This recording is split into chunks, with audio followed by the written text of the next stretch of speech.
Hello. In this video, we're going to do training on how to apply inline edit functionality to a specific SharePoint field. We're training on how to write JSON code in SharePoint for a column. So if you want to learn more about JSON formatting, this is the video for you.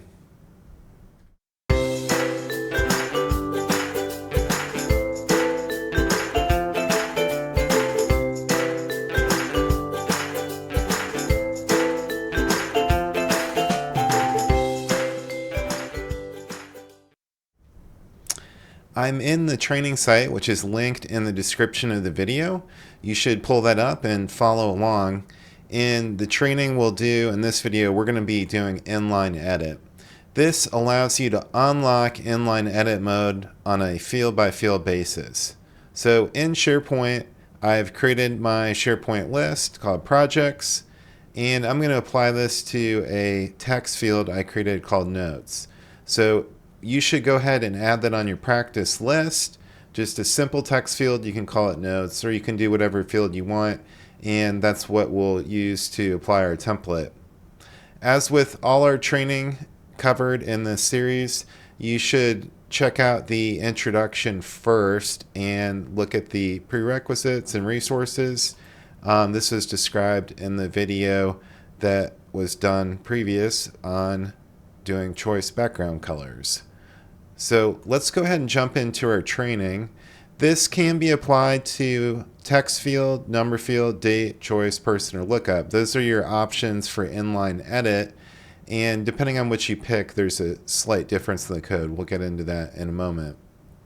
The HTML is simple in this case. It's just going to make one simple div for us out of our code.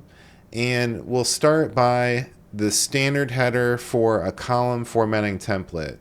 That is the code that you see here. This is the column formatting schema, and that will get us started. And then we just have a few steps to do to set this up. Next, we're going to get into the inline edit field. We need to set that, and we need to set it to be the current field. That's a token which specifies the field upon which you're applying the formatting. And also, naturally, that field should show its own text content.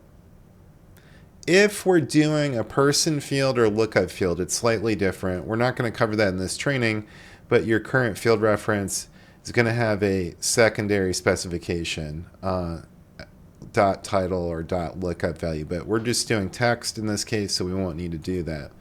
So here is our code with those attributes. You can copy that over to the editor on the right, and you can see that we're specifying inline edit field and the text content property. Let's go ahead and zoom that in so you can see a little bit better. These are the two things that we just added. So just like that.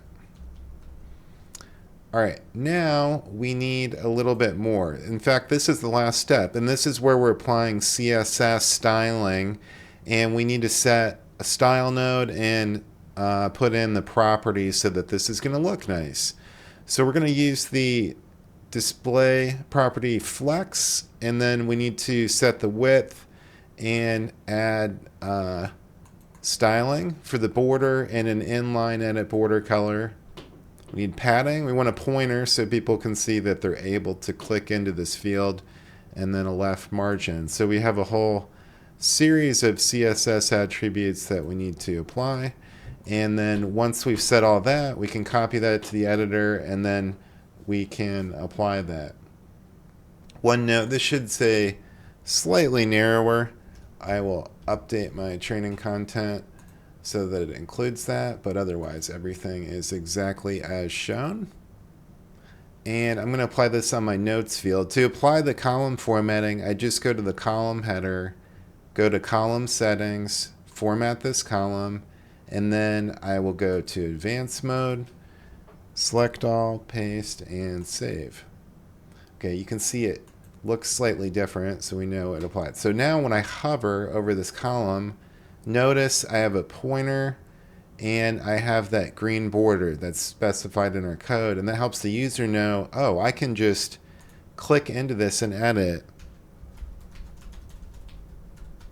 Making updates is easy. This is a text field, so it's going to look like this. I just hit enter and it's going to update that value for the field.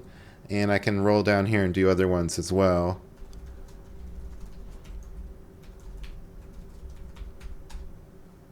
Okay, and I can obviously make updates as well, like that.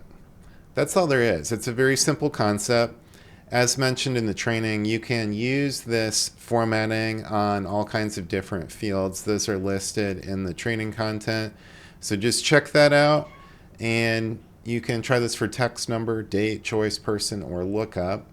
You can, if you wish, adjust the styling a little bit. If you want to tweak that padding or the border, any of those properties, you should go ahead and try making updates just to see what it looks like. At the bottom of the training content, you're going to see this blue button for live preview. If you want to get some ideas, you can see a live preview of that. You can check some different theme options and just see some different possibilities for how you might do that. So be sure to check that out as well. Okay, that's it. That one's a fast training. That shows you how to apply inline edit formatting on any SharePoint field, almost any. Some of those fields are special and don't have inline edit.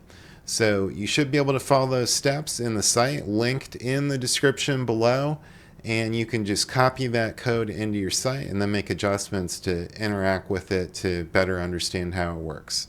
Good luck.